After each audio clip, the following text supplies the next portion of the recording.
Indiana Fever again. What's up with your sinful truth?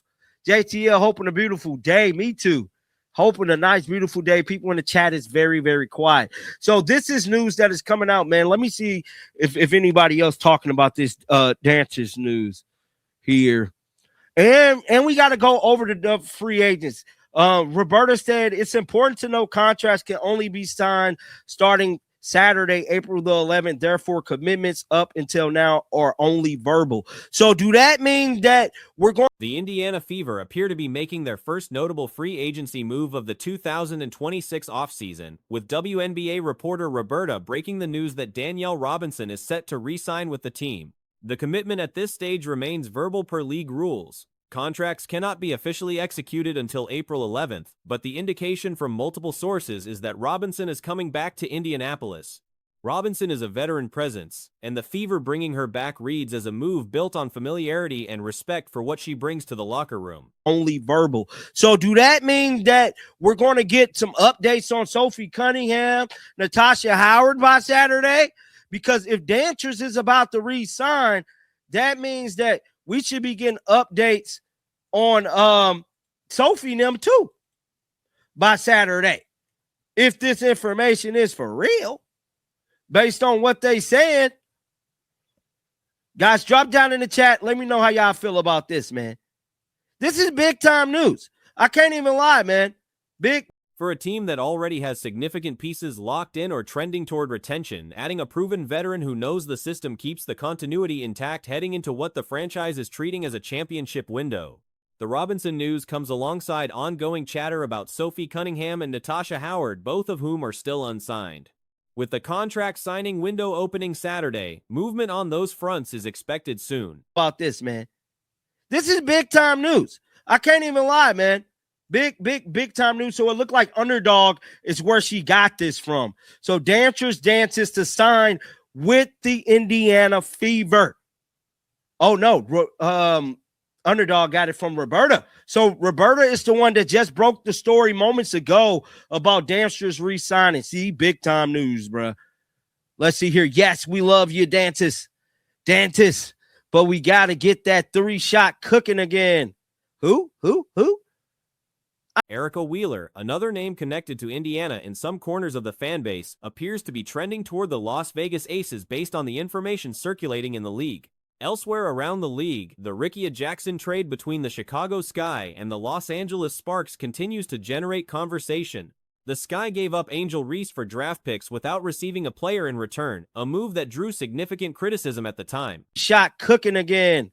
Who? I don't know, man. I like Dantis. You know, she's a veteran player.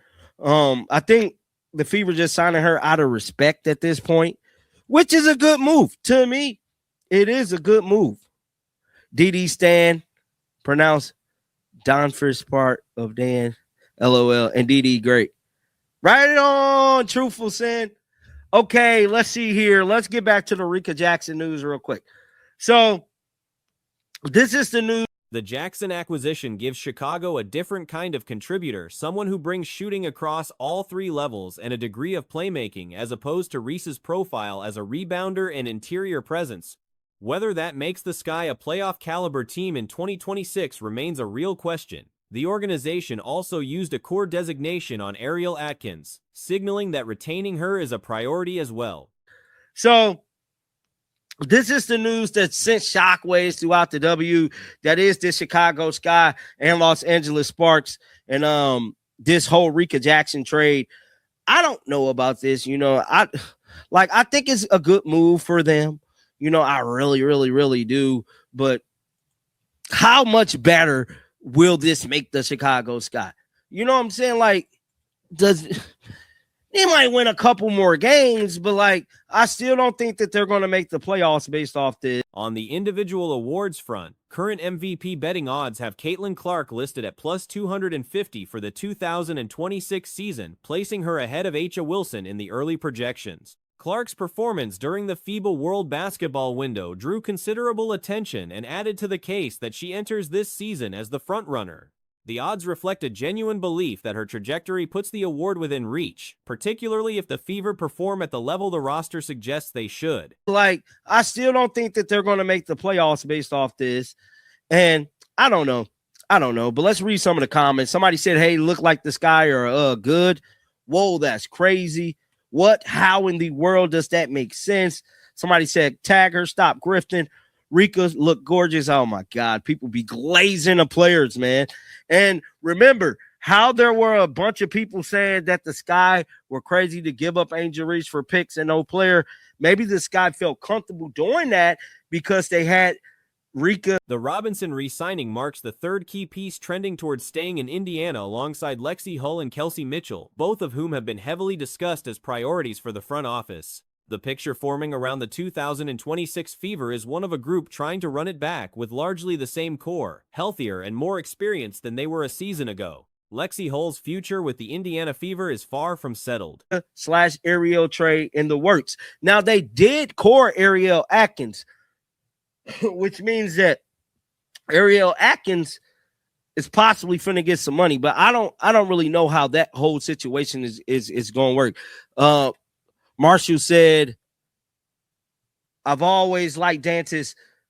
I wish they could bring Erica Wheeler back. She plays well with Caitlin Clark, Lexi Hall, and give Kelsey Mitchell more time to rest. It looked like the guard, who represents exactly the kind of two-way, high-effort player that every franchise in the league covets, has reportedly entered free agency meetings with multiple teams.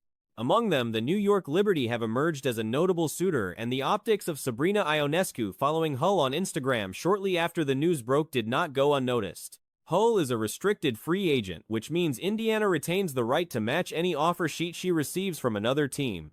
And give Kelsey Mitchell more time to rest.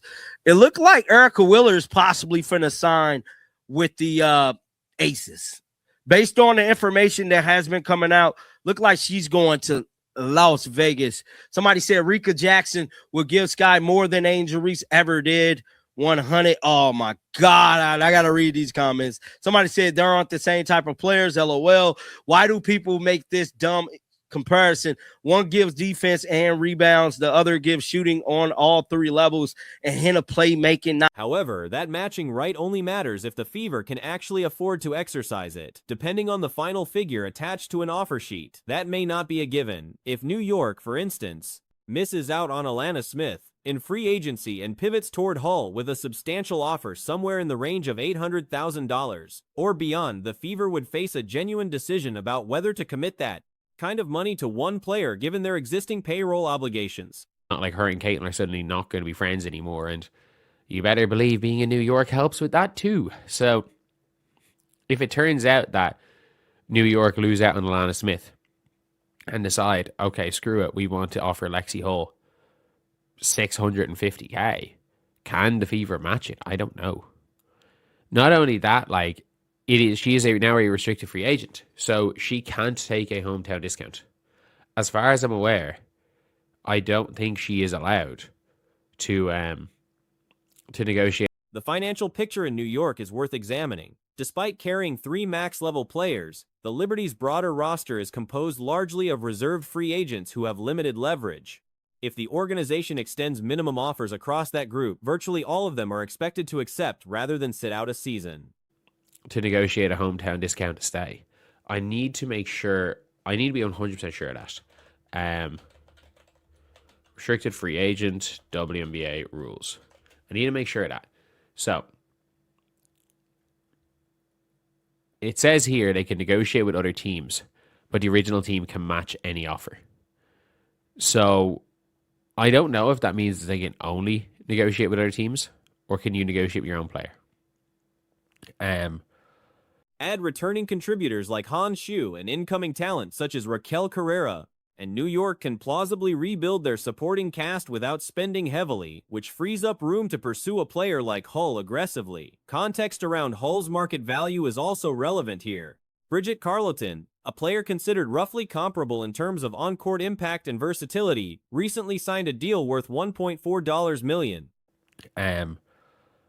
RFAs can negotiate an offer sheet with a team other than their last team. However, the player's prior team has rights of first refusal. The team can match the offer sheet. If the team matches the offer sheet, the player is deemed to have signed a contract with the original team. It all depends on who she's meeting with. Like the New York Liberty's cap space situation and the Fever's cap space situation, working on the assumption that Kelsey Mitchell is coming back, are going to be quite similar. And you might be saying, oh, but like, how is that? The New York Liberty have 3 max contract players. The odds of... That contract sets a realistic ceiling for what a team flush with cap space might offer Hull. Dallas, for example, having cleared significant room in anticipation of Paige Bucher's eventual max extension, could put together a 2-year deal at or around $1 million per season. A roster built around Aja Wilson, Buchers, Hull, and Azara Stevens is not a title favorite, but it is a legitimately competitive group, and the contracts would be structured to expire cleanly when the larger commitments arrive. Saab taking a regular max over the supermax is relatively high. The odds of John Quell taking the regular max, the odds of Stewie taking a 200k pay cut is relatively high. Like, these are players that might take that pay cut. But if we're being real here, they also have an entire team of minimum contract players. Their whole team are reserved free agents. If they offer minimum contracts to every other player on their roster, they either have to say yes or don't play in the WNBA. So they're all going to use... Whether Hull herself prioritizes market size, organizational quality, or proximity to existing relationships will drive the outcome more than the numbers alone. New York offers brand exposure and endorsement potential that Indianapolis simply cannot replicate. So they're all going to use their reserve contract year. Every single one of them. And not only that, Hanju is coming back, who is a 6'11 giant. Hanju is coming back. Raquel Carrera is coming over. They might be able to convince Maria Foto to come over. They only lost Kane via expansion draft. I think Rebecca Gardner is a reserve free agent. BLH is a reserve free agent. They can get her. They can get a solid championship starter on the minimum. Phoebish is pretty much on the minimum. The suggestion that Hull would accept a significant discount to remain near Caitlin Clark for business reasons assumes their professional paths have to be geographically aligned, which is not necessarily true, especially if playing in the country's largest market offers its own commercial advantages. For Indiana, the deeper concern is structural. And we're now at a stage where if New York can outbid the Fever, which if New York don't sign Alana Smith, New York can absolutely outbid the Fever on Lexi. Let's not get it twisted. If Lexi Hull has an offer sheet for 800k in New York, she's signing in New York for 800k. Like, it is as simple as that. And for people being like, oh, these teams won't offer her that much. Bridget Carlton is barely better than Lexi Hull. She's better, not by much. The Fever currently carry both Hull and Sophie Cunningham as primary wing contributors, and the ideal outcome is retaining both. If the bidding exceeds what the roster can absorb, particularly with Kelsey Mitchell expected to return on a max deal, the organization may be forced to choose. She's better, not by much. Like, Lexi Hull is basically an equivalent in terms of effectiveness to Bridget Carlton. Carlton's getting paid $1.4 million. So, absolutely, a team that has a bunch of cap space might throw $1 million at Lexi Hull. And that's the scary thing about all this, is the Fever can't match that. The Fever just can't. And I don't think Lexi Hull is worth $1 million for the Fever. I don't think Sophie Cunningham's worth that. Losing Hull while keeping Cunningham would leave a noticeable gap in the rotation, one that bringing back a veteran on a minimum contract might not adequately fill. Hull's combination of defensive intensity and offensive reliability is difficult to replicate cheaply. For the Fever. I don't think Sophie Cunningham's worth that. I think Sophie Cunningham might go and take a hometown discount. I think Lexi might take a hometown discount, but it's within reason. Like, Lexi might take a hometown discount, but like, I don't think we're going to see Lexi taking a hometown discount to go and to basically go and, or between Fever and New York. I think it's going to be for her business reasons, not because she loves Indiana or anything. And the situation is still developing, and much depends on how the Liberty's other free agency priorities resolve. But the